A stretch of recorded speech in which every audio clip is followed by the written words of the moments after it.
चलिए तो पार्ट 2 देख लेते हैं चैप्टर 6 का। और इसमें चैप्टर आपका वही है, संसाधन एवं विकास। जो पहला वाला है वो आपने देख लिया होगा। सेकेंड पार्ट में हमें मेनली बात करनी है मृदा संसाधन कौन कौन से हैं, मृदा का वर्गीकरण कैसे किया हुआ है हमने, लाल मृदा, काली मृदा, और इसमें हम कई सारी मृदाओं के प्रकार देखेंगे। मृदा का अपरदन और संरक्षण, इसके बारे में बात करेंगे।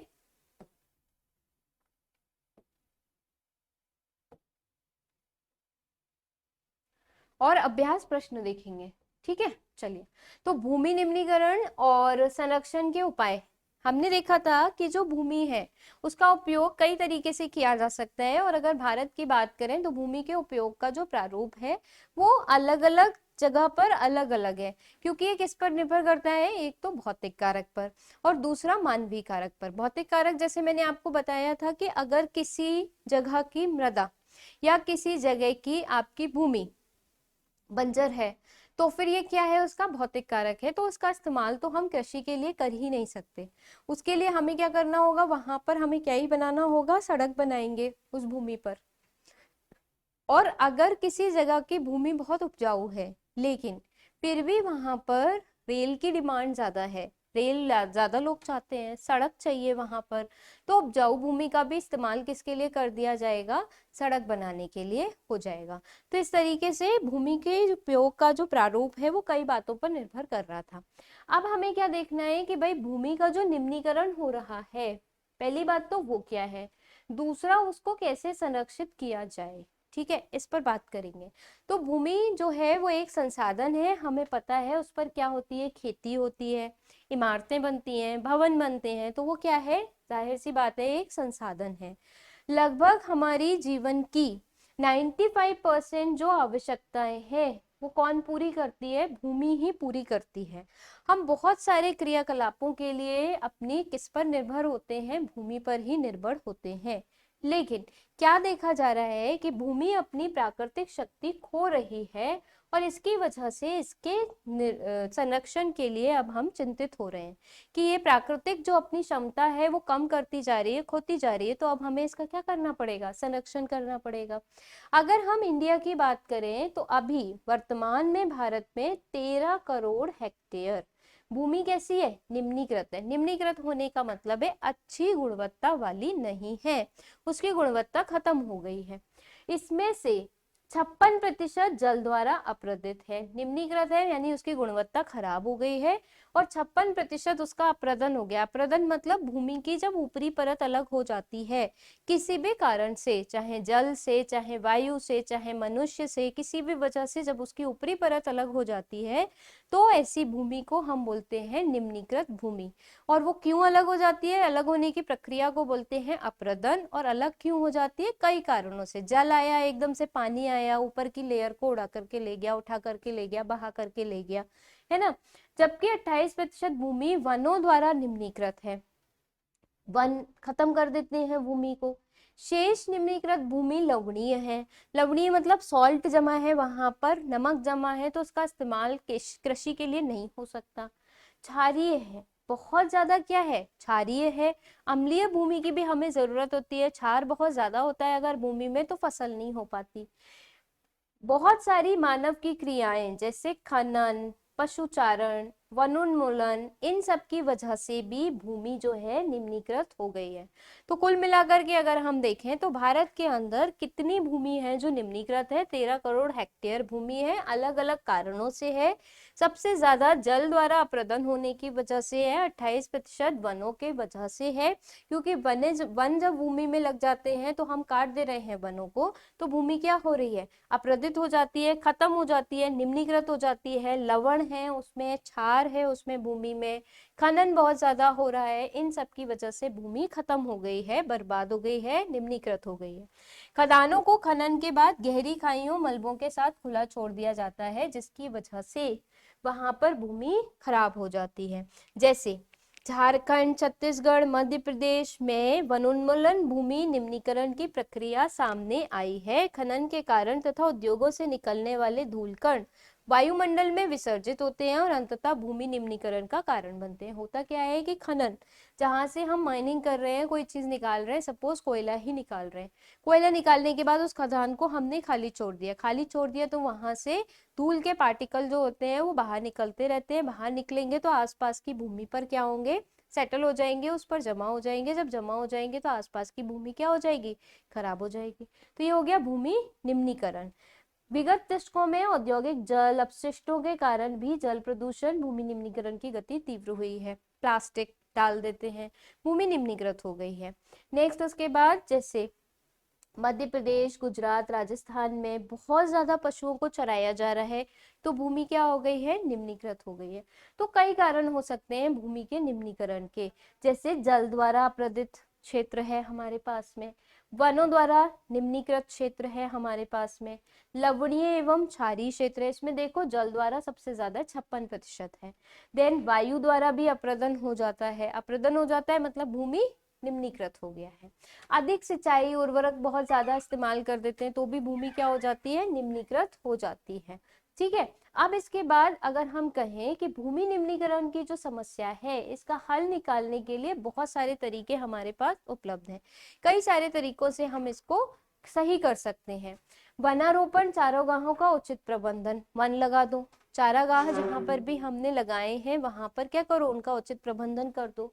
पशुचारण का नियंत्रण कर दो, जितने ज्यादा पशु चरने के लिए जाते हैं उसका नियंत्रण कर दिया जाए तो कर सकते हैं। भूमि निम्नीकरण को इस तरीके से हम रोक सकते हैं। तो कुल मिलाकर के देखें तो भारत में भूमि निम्नीकरण के कई कारण हैं, जैसे वायु द्वारा हो सकता है, जल द्वारा हो सकता है, बहुत सारे पशुओं के चरने की वजह से हो सकता है। इसके अलावा अगर हम कहें तो आपके वन उन्मूलन की वजह से हो सकता है, वन काट दिए इसकी वजह से हो सकता है। बचा कैसे सकते हैं, पशुचारण को कम करके, चारागाहों का उचित नियंत्रण करके, वनों को लगा करके, सारी क्रियाएं करके हम भूमि के निम्नीकरण को रोक सकते हैं। भूमि की उर्वर क्षमता जो खत्म हो रही है उसको रोका जा सकता है। नाउ वृक्षों की रक्षक मेखला, शेल्टर बेल्ट लगा करके दोनों साइड में, जो कृषि योग्य भूमि है उसके दोनों साइड में शेल्टर बेल्ट लगा दी जाए तो क्या कर सकते हैं, भूमि की हम रक्षा कर सकते हैं। नियंत्रित करने की प्रभावी प्रक्रिया है, भूमि का कटाव रुकता है और मरुस्थलीय रेतों को रोकने में बहुत सहायता मिलती है। ठीक है, तो ये कई तरीके हैं जिससे हम भूमि के निम्नीकरण को रोक सकते हैं। नेक्स्ट आता है आपका मृदा संसाधन। अब जो भूमि है, लैंड है, उसमें क्या है, हमारी मिट्टी। मिट्टी क्या है, संसाधन है, बहुत बड़ा संसाधन है। संसाधन हमने शुरू में ही देखा है, ऐसी कोई भी प्राकृतिक चीज जिसका हम इस्तेमाल कर सकते हैं और जिसके लिए हमारे पास तकनीक उपलब्ध है और इस्तेमाल करके हम अपना विकास कर सकते हैं, हम आर्थिकी जनरेट कर सकते हैं, आर्थिकी कमा सकते हैं, उसको हम बोलते हैं संसाधन। तो मृदा भी क्या है, संसाधन है। मिट्टी बहुत अच्छा संसाधन है। क्यों है संसाधन, भाई मिट्टी की वजह से ही तो खेती हो पाती है। अब मृदा का निर्माण होता है, मिट्टी का निर्माण होता है, मिट्टी के निर्माण में बहुत समय लगता है। सेंटीमीटर मृदा, कुछ सेंटीमीटर मृदा के निर्माण में लाखों वर्षों का समय लग जाता है। तो मृदा के निर्माण की जो प्रक्रिया है वो बहुत धीमी है, इसीलिए मृदा निम्नीकरण या भूमि निम्नीकरण पे हमें ज्यादा ध्यान देना चाहिए। मृदा निर्माण के लिए उच्चावच, चट्टाने, जलवायु, वनस्पति, अन्य जैव संसाधनों को मुख्य कारक माना जाता है। यानी किसी जगह की मृदा कैसी होगी, किस प्रकार से उसका निर्माण होगा, किस बात पर निर्भर करेगी, उच्चावच। उच्चावच मतलब भूमि बहुत ऊंची है या नीची है, पर्वत बहुत ज्यादा है तो देर में मृदा बनेगी, पर्वत कम है, नीचा है तो मृदा जल्दी बन जाएगी। चट्टाने हार्ड है, यानी कि बहुत कठोर चट्टाने हैं तो मृदा जल्दी से नहीं बनेगी। अगर सॉफ्ट चट्टान है, कोमल चट्टाने हैं तो मृदा जल्दी से बन जाएगी। जलवायु कैसी है वहां की, अगर वहां की जलवायु ऐसी है कि चट्टाने जल्दी टूट जाती हैं, टेम्परेचर बहुत ज्यादा है, पानी बहुत ज्यादा गिर रहा है, ठंडक बहुत ज्यादा है, तो ऐसी जगह पर चट्टान जल्दी टूट जाएगी तो वहां पर मृदा जल्दी बन जाएगी। वनस्पति वहां की कैसी है, बहुत ज्यादा वनस्पति वाला इलाका है तो मृदा जल्दी बन जाएगी। नेक्स्ट और भी कई कारक हो सकते हैं जिनसे निर्भर करता है कि मृदा कहाँ पर कैसी बनेगी। कई तत्व मृदा बनने में अपनी भूमिका निभाते हैं, जैसे तापमान, प्रवाहमान जल, पवन, हिमनद, अपघटन की प्रक्रिया आदि। तो बहुत सारे तत्व प्रकृति के अंदर ऐसे हैं जो मृदा निर्माण में अपनी भूमिका का निर्वाह करते हैं। तापमान कैसा है, कम है, ज्यादा है। प्रवाहमान जल, पानी जो बह रहा है वो कैसा है, तेज बह रहा है, धीमा बह रहा है। पवन, हवाएं तेज चल रही हैं, धीमी चल रही हैं। देन हिमनद, ग्लेशियर्स जिसे हम कहते हैं, ग्लेशियर आ रहा है या नहीं आ रहा है, इस पर निर्भर करता है। तो बहुत सारी चीजों पर निर्भर करता है, ठीक है। मृदा में जो रासायनिक और जैव परिवर्तन भी बहुत महत्वपूर्ण है। मृदा जैव और अजैव दोनों प्रकार के पदार्थों से बनती है, ये बहुत इंपॉर्टेंट बात है। मृदा में जैव पदार्थ भी है, अजैव पदार्थ भी है। और मृदा के निर्माण के लिए उत्तरदायी जैव पदार्थ को कहते हैं ह्यूमस। अंडरलाइन कर लेंगे, ह्यूमस क्या है, मृदा के निर्माण के लिए उत्तरदायी जो जैव पदार्थ है उसे कहते हैं ह्यूमस। मृदा निर्माण को निर्धारित करने वाले तत्वों में रंग, गठन, गहराई, आयु इत्यादि के साथ रासायनिक और भौतिक गुणों के आधार पर भारत की मृदा का वर्गीकरण कर दिया हमने 6 भागों में, ठीक है। तो कुल मिलाकर के भारत में 6 तरीके से या 6 प्रकार की जो मृदा है वो हमें मिल सकती है। डिपेंड करेगा उसका रंग कैसा है, उसका गठन कैसे हुआ है, उसकी गहराई कितनी है और वो कितनी पुरानी है, उसके आधार पर हमने भारत में मिलने वाली सभी मृदाओं को 6 भागों में वर्गीकृत कर दिया है। अब ये जो है ये दिया है आपको मृदा परिच्छेदिका, मतलब सॉइल का प्रोफाइल। कैसी होती है मृदा, आपको कैसे दिखेगी, तो सबसे नीचे वाली लेयर अगर मृदा की देखेंगे, सबसे नीचे की परत होती है अपक्षय रहित आधारी चट्टानें।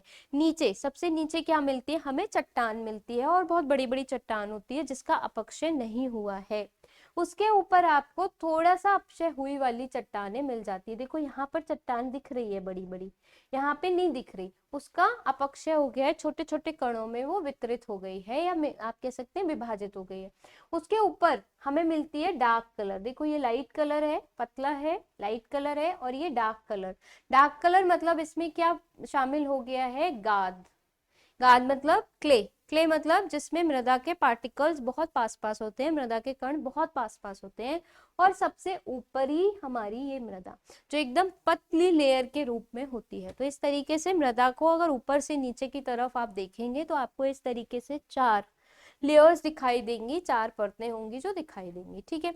अब हम आते हैं कि भारत की जो मृदा है उसका वर्गीकरण हमने कैसे किया है। तो सबसे पहली है जलोढ़ मृदा, बहुत इंपॉर्टेंट है, बहुत ही महत्वपूर्ण है। जलोढ़ मृदा कहाँ पर मिलती है, कैसे बनी है, तो जब भारत की हिमालयी नदियां जैसे कि सिंधु, जैसे कि गंगा, जैसे कि ब्रह्मपुत्रा क्या लेकर आई, जब नदी चल रही है, प्रवाहित जल है, अपने साथ क्या लेकर के आती है, ढेर सारा अवक्षेप लेकर के आती है। और कहाँ पर जमा कर दे, जब ले जाकर के नीचे मैदानी भागों में जमा कर दे तो इससे जो मृदा बनती है उस मृदा को बोलते हैं हम जलोढ़ मृदा। तो जलोढ़ मृदा कैसी मृदा है, जिसका निर्माण प्रवाहित जल के द्वारा लाई गई छोटी छोटी पार्टिकल, छोटे छोटे कणों के इकट्ठे होने से हुआ है, उसे हम बोलते हैं जलोढ़ मृदा। देखो यहाँ पर ये है आपकी पूरी जलोढ़ मृदा। जैसे आप कभी गंगा के किनारे अगर जाएं तो आपको जो मृदा मिलती है, वहां पर जो मिट्टी मिलती है उसे हम बोलते हैं जलोढ़ मृदा। और भारत के कौन से इलाके में हमें जलोढ़ मृदा मिलेगी, तो हमने कहा जलोढ़ मृदा का निर्माण किससे हो रहा है, गंगा, ब्रह्मपुत्र और सिंधु नदी के द्वारा लाए गए अवक्षेपों से। तो ये वाला जो पूरा इलाका है, ये वाला जो पूरा इलाका है, यहाँ पे बह रही है ब्रह्मपुत्र नदी, यहाँ पे बह रही है गंगा नदी, यूपी बिहार का इलाका, पश्चिम बंगाल का इलाका, ये वाले पूरे इलाके में। और यहाँ पर बह रही है सिंधु नदी, पंजाब का इलाका, हरियाणा का इलाका। तो इन पूरे इलाकों में ये जो मैदानी इलाका है, यहाँ पर हमें देखने को मिलती है जलोढ़ मृदा, ठीक है। तो पहली मृदा हो गई आपकी जलोढ़ मृदा। अब आते हैं दूसरी मृदा पर। तो हमने देख ली कि जलोढ़ मृदा कौन सी होती है, जो सिंधु, गंगा और ब्रह्मपुत्र नदी जो भी सेडिमेंट लेकर के आई, जो भी अवक्षेप लेके आई उससे बनी है ना। इसके बाद जो पुराना जलोढ़ होता है उसे हम कहते हैं बांगर, और जो नया जलोढ़ होता है उसे हम बोलते हैं खादर। जलोढ़ का मतलब क्या है, अवक्षेप पुराना। जैसे मान लो ये नदी बह रही है ना, अब सबसे पहले यहाँ पर डिपॉजिट करेगी, इधर करेगी तो ये हो जाएगा बांगर, है ना। उसके बाद यहाँ करेगी तो ये हो जाएगा खादर, ठीक है। तो इसे हम बोलते हैं खादर, नई जलोढ़, और बांगर जो पुरानी जलोढ़, ठीक है। देन अब आती है दूसरी प्रकार की मृदा जिसे हम बोलते हैं काली मृदा। नाम से पता चल रहा है रंग कैसा होगा, काला, जिसके कारण ही इसे हम कहते हैं काली मृदा। इसे हम रेगर मृदा भी कहते हैं। एक और नाम हमें इसका पता चल गया। किसके लिए उपयोगी होती है? कपास की खेती के लिए उपयोगी होती है, इसीलिए हम क्या बोलते हैं इसे? काली कपासी मृदा। तो तीनों नाम याद रखोगे, काली मृदा रंग काला होता है इसलिए रेगर मृदा भी कहते हैं, कपास की खेती के लिए उपयोगी होती है इसलिए काली कपास मृदा भी कहते हैं। काली मृदा के निर्माण में जलवायु और चट्टानों की महत्वपूर्ण भूमिका होती है। तो किसकी भूमिका है? जलवायु की और चट्टान की। जलोढ़ में किसकी भूमिका थी? रिवर की, नदी की। ठीक है। नाउ कहाँ मिलती है? हमें मिलेगी ये मृदा दक्कन के पठार क्षेत्र के उत्तर पश्चिमी क्षेत्र में पाई जाती है। जैसे राष्ट्र के रूप में देखा जाए तो महाराष्ट्र, सौराष्ट्र, गुजरात का मालवा, मध्य प्रदेश, छत्तीसगढ़, यहाँ पर मिलती है हमें काली मृदा। इसका विस्तार गोदावरी और कृष्णा नदी घाटियों में भी है। इधर की तरफ, नीचे की तरफ गोदावरी और कृष्णा नदी घाटी में भी मिलती है। इसके कण कैसे होते हैं? बहुत महीन होते हैं। नमी धारण करने की क्षमता बहुत ज्यादा होती है। कण पतले पतले होंगे, छोटे छोटे होंगे तो मॉइस्चर ज्यादा समय तक रहेगा। ठीक है, नमी ज्यादा समय तक रहेगी। इस प्रकार की मृदा में कैल्शियम कार्बोनेट, मैग्नीशियम, पोटास, चूना जैसे पौष्टिक तत्व बहुत मात्रा में होते हैं और इसीलिए कपास की खेती बड़ी अच्छी होती है। इसमें फास्फोरस की मात्रा कम होती है। कौन सी मात्रा कम है? फास्फोरस। तो फास्फोरस कम है। मृदा के लिए 3 चीजें इंपॉर्टेंट होती है। पहला है नाइट्रोजन, दूसरा फास्फोरस और तीसरा पोटेशियम। एनपीके से आप याद रखोगे। तो जो काली मृदा है उसमें पी कम है। गर्म तथा शुष्क मौसम में काली मृदा के खेतों में गहरी दरारें बन जाती हैं। आपको चटकी हुई भूमि दिखाई देगी।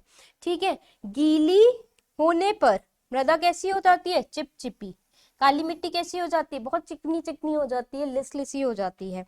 इस मृदा में जुताई करना कठिन होता है। इस कारण मानसून प्रारंभ होने से पूर्व ही काली मृदा के खेतों की जुताई की जाती है।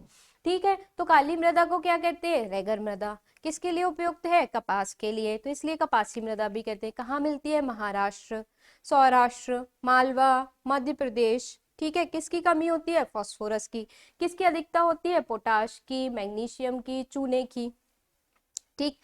और इसके अलावा अगर हम देखें तो इस मृदा के कण कैसे होते हैं? बहुत महीन होते हैं, तो पानी को रिटेन कर लेती है, बहुत लंबे समय तक मॉइस्चर रहता है। जैसे ही इसमें पानी जाता है चिपचिपी हो जाती है, तो जोतना बहुत मुश्किल हो जाता है। तो जोत कब लेंगे? जब मानसून प्रारंभ होगा, उससे पहले ही हम इसकी जुताई कर लेते हैं। ठीक है। अब नेक्स्ट आती है आपकी लाल मृदा और पीली मृदा। तो 2 हमने देख लिए, काली मृदा देख ली, जलोढ़ मृदा देख ली, तीसरी आती है लाल मृदा और पीली मृदा। कैसी है ये मृदा? कहाँ मिलेगी? लाल मृदा दक्कन पठार के पूर्वी तथा दक्षिणी हिस्सों में पाई जाती है।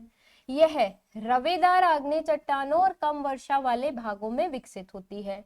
लाल और पीली मृदा उड़ीसा, छत्तीसगढ़, मध्य गंगा मैदान के दक्षिणी हिस्सों, पश्चिमी घाट के तलहटी क्षेत्रों में पाई जाती है।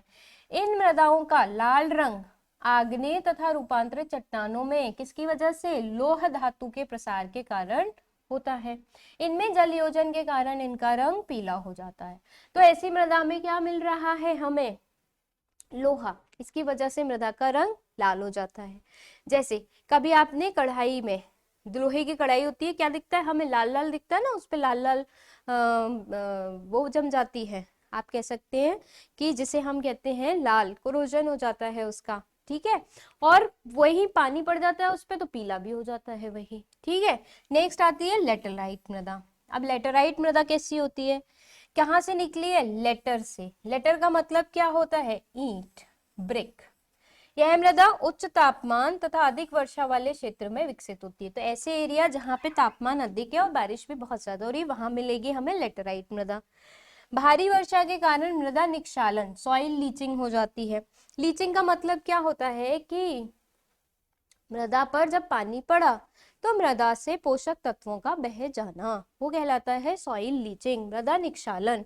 मृदा निक्षालन के परिणाम स्वरूप इसका स्वरूप निर्मित होता है। ह्यूमस की मात्रा लेटेराइट मिट्टी में कम होती है। तो लेटेराइट मिट्टी में कम क्या है? ह्यूमस। ह्यूमस क्या था? जैव। जो रूप होता है किसमें, मृदा में, क्योंकि तापमान की उच्चता के कारण मृदा में उपस्थित जैविक पदार्थ क्या हो जाता है, खत्म हो जाता है। तो जैविक पदार्थ नष्ट हो जाता है, क्योंकि लेटेराइट मृदा कहाँ मिल रही है, उच्च तापमान वाले इलाकों में मिल रही है, और उसमें क्या हो जाती है, सॉइल लीचिंग हो जाती है, को अपघटित करने वाले विशिष्ट जीवाणु नष्ट हो जाते हैं। लेटेराइट मृदा अधिक उर्वर नहीं होती, उर्वर नहीं है, सबसे ज्यादा उर्वर होती है जलोढ़ मृदा। यह अधिकांशतः गहरी और अम्लीय होती है। कैसी होती है, अम्लीय होती है। उर्वरता में वृद्धि कर सकते हैं कैसे, रसायनों का प्रयोग करके। कहाँ मिलेगी, कर्नाटक, तमिलनाडु, मध्य प्रदेश, उड़ीसा, असम, यहाँ पे मिलती है। संरक्षण की तकनीकों का उपयोग कर सकते हैं, और फिर हम यहाँ पर तमिलनाडु, कर्नाटक, केरल में चाय और कॉफी का उत्पादन किया जाता है। इन इलाकों में इस मृदा का संरक्षण कर लिया गया है, लीचिंग नहीं होने दी गई है, जब पानी बरसता है उससे रोक लिया गया है, तो फिर यहाँ की मृदा उपजाऊ हो गई है। तमिलनाडु, आंध्र प्रदेश, केरल की लेटेराइट मृदा काजू की फसल के लिए भी उपयोगी है। काजू की भी फसल की जाती है और चाय और कॉफी भी उगाई जाती है। ठीक है, नेक्स्ट यहाँ से ध्यान रखेंगे कि जो काजू है उष्णकटिबंधीय जलवायु क्षेत्र का पौधा है। इसकी उत्पत्ति कहाँ से मानी जाती है, ब्राजील से। 13 से 14 मीटर तक ऊंचा होता है इसका पेड़, और भारत में काजू की खेती 16वीं शताब्दी में पुर्तगालियों ने सबसे पहले की थी। पुर्तगाली हमारे यहाँ पर तंबाकू भी लाए थे और काजू भी लाए थे। लेटेराइट मिट्टी इसकी खेती के लिए उपयुक्त है, और लेटेराइट मिट्टी में इसकी खेती होती है। नेक्स्ट आती है मरुस्थलीय मृदा। मरुस्थलीय मृदा का सिंपल सा अर्थ है जो मरुस्थल में मिले, जैसे राजस्थान के मरुस्थल में मिले, थार मरुस्थल में मिले, उसे हम कहेंगे मरुस्थलीय मृदा। देखो ऐसी है ये मरुस्थलीय मृदा। कैसी होती है, या तो लाल रंग की होगी या भूरे रंग की होगी। रेतीली होती है। रेतीली होने का मतलब है पानी नहीं सोख पाती बहुत ज्यादा, पार्टिकल साइज क्या होता है, काफी बड़ा होता है। सॉल्ट बहुत ज्यादा होगा, नमक बहुत ज्यादा होगा। कुछ क्षेत्र में लवण की मात्रा इतनी होती है कि झीलों से जल वाष्पीकृत कर खाने का नमक बनाया जाता है। कुछ एरिया में इतनी ज्यादा है वहां पर नमक की मात्रा कि अगर झील में पानी भर गया है तो उसको वाष्पीकृत करके नमक बना लिया जाता है, जैसे सांबर झील। उच्च तापमान और शुष्क जलवायु के कारण इन क्षेत्रों में जल वाष्पन की दर बहुत होती है। मृदा में ह्यूमस यहाँ पे भी कम होगा। क्यों कम होगा, क्योंकि उच्च तापमान की वजह से ह्यूमस खत्म हो जाएगा, नष्ट हो जाएगा। तथा कैल्शियम की मात्रा बढ़ने पर नीचे की परतों में तथा नमी की मात्रा कम होती है। इस मृदा की निचली परत में कैल्शियम की मात्रा बढ़ने पर नीचे की परतों में चूने के कंकड़ की मात्रा पाई जाती है। इससे मृदा में जल का अंतः निस्यंदन, यानी कंकड़ मिल जाएंगे तो मृदा के नीचे पानी नहीं जा पाएगा। यह मृदा की उर्वरता को लगातार कम कर देता है, यानी मृदा में अगर पानी नहीं पहुंचेगा, जब पानी नहीं पहुंचेगा तो ग्राउंड वाटर लेवल कम हो जाएगा।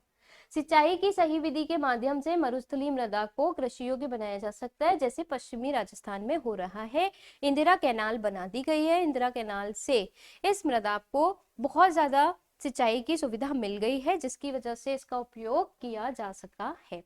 नेक्स्ट आती है वन मृदा। सिंपल, जो वनों में मिलेगी ऐसी मृदा को बोलते हैं हम वन मृदा। कहाँ मिलेगी, पहाड़ी क्षेत्रों में, पर्वतीय क्षेत्रों में, क्योंकि यहीं पर हमें वन ज्यादा मिलते हैं, जहां वर्षा वन की उपलब्धता अधिक हो। इन मृदाओं के निर्माण में पर्वतीय पारिस्थितिकी का बहुत योगदान होता है। जो पर्वत में इकोसिस्टम है, पारिस्थितिकी है, उसका बहुत योगदान है। ठीक नदियों की घाटियों में यह मृदा दोमट प्रकार की तथा सिल्ट युक्त होती है। सिल्ट बहुत ज्यादा होता है इसमें। सिल्ट कहने का मतलब है जैसे जो हमारे घर के पानी की टंकी में मृदा नीचे जम जाती है वो होती है सिल्ट मृदा, किंतु ऊपरी ढलानों में इनका गठन मोटे कणों द्वारा होता है। अब आते हैं हम मृदा अपरदन और संरक्षण। तो मृदा का अपरदन बहुत ज्यादा हो रहा है, कई कारण है, मानवीय कारण भी है और प्राकृतिक कारण भी है, और उसका संरक्षण करना भी बहुत जरूरी है। अब देखो, दो प्रमुख कारण मृदा अपरदन दो प्रमुख कारकों द्वारा किए जाते हैं। एक मानवीय हो सकता है, एक प्राकृतिक हो सकता है। ठीक है, मानवीय कारक में क्या होता है, पेड़ों को काट देना, बहुत ज्यादा पशुओं को चराना, निर्माण करना, खनन करना, कृषि की विधियों का इस्तेमाल, जैसे कि कृषि की ऐसी विधि जैसे ट्रैक्टर का इस्तेमाल करना, है ना, भूमि उपयोग में आया परिवर्तन, ये सब की वजह से मृदा अपरदन हो रहा है। प्राकृतिक कारण क्या होते हैं, हवा चल जाए, हिमनद आ जाए, पानी की वजह से हो सकता है मृदा अपरदन बहुत ज्यादा, पहाड़ की जो ढलान है उसकी वजह से भी मृदा अपरदन हो रहा है। जैसे हम देख रहे हैं लैंडस्लाइड, मृदा सर्पण कहते हैं। ठीक, तो इसकी वजह से कई सारे कारण हो सकते हैं जिनकी वजह से जो मृदा है उसका अपरदन हो रहा है, ऊपर की जो परत है वो अलग हो जाती है। बचाएं कैसे? बहुत सारे तरीके से बचाया जा सकता है। यहाँ पे क्या है, ऐसी भूमि के 4 प्रमुख क्षेत्र है। कहाँ पर? जहाँ पर चंबल वगैरह के इलाके में, जहाँ पर मृदा का अपरदन बहुत ज्यादा हो रहा है। ठीक, अब कैसे बचाया जा सकता है, ये इंपॉर्टेंट बात है यहाँ पर कि किस तरीके से मृदा अपरदन को बचाया जा सकता है। पहला, अगर हम देखें तो कैसे कर सकते हैं, सीढ़ीदार खेती के द्वारा मृदा अपरदन को नियंत्रित करती है। मृदा अपरदन को बचाने के लिए हम क्या कर सकते हैं, सीढ़ीदार खेती। कहाँ पे करते हैं? पहाड़ों पे करते हैं सीढ़ीदार खेती, आपने देखी होगी। देन उसके बाद और हम क्या कर सकते हैं, फसलों के बीच घास की पट्टियां लगा करके कर सकते हैं। स्ट्रिप फार्मिंग करके, यानी कि पट्टी कृषि करके, एक एरिया में हमने कृषि की, फिर दूसरी पट्टी पर हमने कृषि की, फिर तीसरी पट्टी पर हमने कृषि की। तो इस तरीके से स्ट्रिप फार्मिंग करके भी हम क्या कर सकते हैं, बचा सकते हैं। शेल्टर बेल्ट हमने देखा था कि अगर ये आपका बहुत बड़ा सा फील्ड है जहां पर आप एग्रीकल्चर कर रहे हो, तो यहाँ पर बड़े बड़े पेड़ लगा दो, जिसकी वजह से हवा अगर आएगी, यहाँ पर बहुत बड़े बड़े पेड़ लगा दो। ये क्या करेंगे, मिट्टी को बांध के रखेंगे, और अगर इधर से हवा आएगी तो वो इस लैंड पर नहीं जाने देगी, रोक लेगी और वापस भेज देगी। इसकी वजह से मिट्टी का अपरदन जो होगा वो नहीं हो पाएगा। ये किया जा सकता है। इस तरीके से बहुत सारे आपके तरीके हैं जिससे हम मृदा अपरदन को रोक सकते हैं, संरक्षण कर सकते हैं। मृदा का संरक्षण बहुत जरूरी है। मृदा के प्रकार हमने देख लिए। अब सारांश एक बार आप लोग पढ़ लीजिएगा और हम आते हैं सीधे क्वेश्चंस पर जो हम कर लेंगे। ठीक, एक बार हम इसके क्वेश्चंस देख लेते हैं। इंपॉर्टेंट जो क्वेश्चंस हैं आपके उनको देख लेते हैं। देखो, पहला क्वेश्चन है, भूमि एक कैसा संसाधन है? तो भूमि एक प्राकृतिक संसाधन है। भूमि एक कैसा संसाधन है? तो भूमि एक प्राकृतिक संसाधन है। अब कौन सा संसाधन नवीकरण योग्य है? नवीकरण योग्य अच्छा संसाधन नहीं है, पूछा है, नहीं है। पवन ऊर्जा है, जल है, जीवाश्म ईंधन नहीं है। नेक्स्ट, निम्न में से कौन सा अजैवीय संसाधन है, जो जीवन नहीं है जिसमें? पशु में है, पौधे में है, मछली में है, चट्टानों में जीवन नहीं होता। रियो डी जेनेरियो में शिखर सम्मेलन आयोजन किस वर्ष हुआ था? वर्ष 1992 में। एजेंडा 21 का संबंध किससे था? सतत पोषणीय विकास से। किससे था? सतत पोषणीय विकास से। निम्नलिखित में से एक मिट्टी का प्रकार नहीं है। तो हमने काली मिट्टी देखी, हमने लाल और पीली मिट्टी देखी, लेटेराइट मिट्टी देखी, सीमेंट नहीं है। ठीक है, कपास की खेती के लिए कौन सी मृदा उपयुक्त है? तो कौन सी? काली। हमने देखा था उसे कपासी मृदा भी कहते हैं। लाल मृदा नहीं है, जलोढ़ मृदा नहीं है, लेटेराइट मृदा नहीं है। पर्वतों पर मृदा अपरदन का क्या साधन है? मृदा अपरदन कैसे होता है पर्वतों पर? हिमनद की वजह से। जब ग्लेशियर चलता है, जब बड़ा सा हिमनद चलता है, उसकी वजह से पर्वतों पर क्या हो जाता है? मृदा का अपरदन हो जाता है। लाल पीली मिट्टी हमें कहाँ मिलती है? मालवा प्रदेश ब्रह्मपुत्र घाटी में नहीं मिलेगी। यहाँ पर मरुस्थलीय मृदा मिलती है। कहाँ मिल सकती है? मालवा प्रदेश में काली मृदा मिलती है, दक्कन के पठार में। निम्न में से किस राज्य की लेटेराइट मृदाएं काजू की कृषि के लिए, हमने देखा काजू की खेती के लिए उपयुक्त होती हैं? तो तमिलनाडु में भी हो रही है, आंध्र प्रदेश में भी हो रही है, केरल में भी हो रही है। कौन लाए थे? पुर्तगाली। निम्नलिखित में से किस राज्य में लाल मिट्टियां पाई जाएंगी? लाल मिट्टी कहाँ कहाँ मिलेगी? गुजरात में नहीं, काली मिलती है गुजरात में। पंजाब में नहीं, जलोढ़ मिलती है। उत्तर प्रदेश में जलोढ़ मिलती है। कहाँ मिलेगी? उड़ीसा में। संसाधनों का वर्गीकरण किसके आधार पर किया जा सकता है? उत्पत्ति के आधार पर भी कर सकते हैं, समाप्यता के आधार पर भी कर सकते हैं, स्वामित्व के आधार पर भी कर सकते हैं। निजी है या फिर आपका समूह का है, राष्ट्रीय है, अंतरराष्ट्रीय है। स्वामित्व के आधार पर संसाधन होते हैं, व्यक्तिगत हो सकते हैं, सामुदायिक हो सकते हैं, राष्ट्रीय हो सकते हैं, अंतरराष्ट्रीय हो सकते हैं, सभी हो सकते हैं। किस आधार पर संभावी, विकसित और संचित भंडार के रूप में विभाजित किया जाता है? किस आधार पर? विकास के स्तर पर। संभावी अभी विकसित नहीं हुआ है, विकसित हो गया है। संचित भंडार, भंडार बहुत सारा है लेकिन अभी तकनीकी हमारे पास में उपलब्ध नहीं है। निम्नलिखित में से किस राज्य में सबसे अधिक प्रतिशत कृषि भूमि पर खेती होती है? किस राज्य में होती है? तो पंजाब में। पंजाब, हरियाणा, उत्तर प्रदेश कृषि के लिए बहुत अधिक जाने वाले राज्य हैं, जाने जाने वाले राज्य हैं। सतत प्रवाह युक्त संसाधन, लगातार सौर्य भी है, पवन भी है, जल भी है, सभी है। लगातार इनसे हमें इस्तेमाल हम कर सकते हैं। व्यक्तिगत संसाधन कौन सा है? बाग अपना खुद का होता है, तालाब अपना खुद का होता है, नलकूप अपना खुद का होता है, हैंडपाइप खुद का हो सकता है।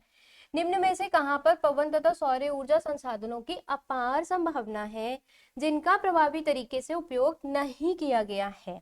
गुजरात में है, क में है, राजस्थान में है, महाराष्ट्र में नहीं है, तो आंसर बनेगा घ। निम्न में से किस राज्य में खनिज संसाधनों की उपलब्धता अधिक है किंतु अन्य संसाधनों की कमी है? खनिज बहुत है लेकिन अन्य संसाधन नहीं है, जैसे पानी हो सकता है। तो झारखंड में आपका कोयला बहुत मिलता है, लोहा बहुत मिलता है। मध्य प्रदेश में कोयला बहुत मिलता है, लोहा बहुत मिलता है। छत्तीसगढ़ में भी कोयला बहुत मिलता है। झारखंड में एल्यूमिनियम भी बहुत मिलता है, बाकी के संसाधन नहीं मिलते हैं। भूमि निम्नीकरण के लिए अत्यधिक उत्तरदायी मानवीय क्रिया है। भूमि निम्नीकरण के लिए क्या क्या हो रहा है? खनन कर रहा है मानव, इसकी वजह से भूमि खराब हो रही है। पशुचारण कर रहा है, इसकी वजह से खराब हो रही है। वन काट रहा है, इसकी वजह से भी खराब हो रही है। कोयला निम्नलिखित में से किस प्रकार का संसाधन है? अनवीकरणीय, एक बार खत्म हो गया तो दोबारा बनाया नहीं जा सकता है। ठीक है, समझ में आ रही बात? चलो, ये हो गए आपके एमसीक्यू टाइप क्वेश्चन। अब कुछ आ जाते हैं वर्णनात्मक प्रश्न, एक बार डिस्कस कर देती हूँ, बाकी आप लोग कर लीजिएगा, बहुत सिंपल है। पहला आता है, स्वामित्व के आधार पर संसाधनों का वर्गीकरण किस प्रकार किया गया? तो स्वामित्व के आधार पर हमने देखा निजी, सामुदायिक, राष्ट्रीय, अंतरराष्ट्रीय। ठीक है। नवीकरणीय और अनवीकरणीय में हम देख सकते हैं, कोयला अनवीकरणीय, नवीकरणीय में सौर, पवन। संचित कोष संसाधन को परिभाषित कीजिए। संचित कोष में मतलब है बहुत सारा लेकिन इस्तेमाल नहीं हो पा रहा है। बाकी दीर्घ उत्तरीय प्रश्न जो है ये भी आराम से आप लोग कर लेंगे। जैसे संसाधन नियोजन क्यों आवश्यक है? क्योंकि भाई सीमित मात्रा में है, सब जगह ज्यादा नहीं उपलब्ध है, इस्तेमाल करना सबके लिए जरूरी है। नहीं सबको बराबर देंगे तो फिर एक वर्ग विभाजन आ जाएगा, इसकी वजह से इनका नियोजन जरूरी है। तो आज इतना ही रखते हैं, नेक्स्ट चैप्टर में फिर से मिलेंगे, तब तक आप लोग पढ़ते रहिए। Thank you so much.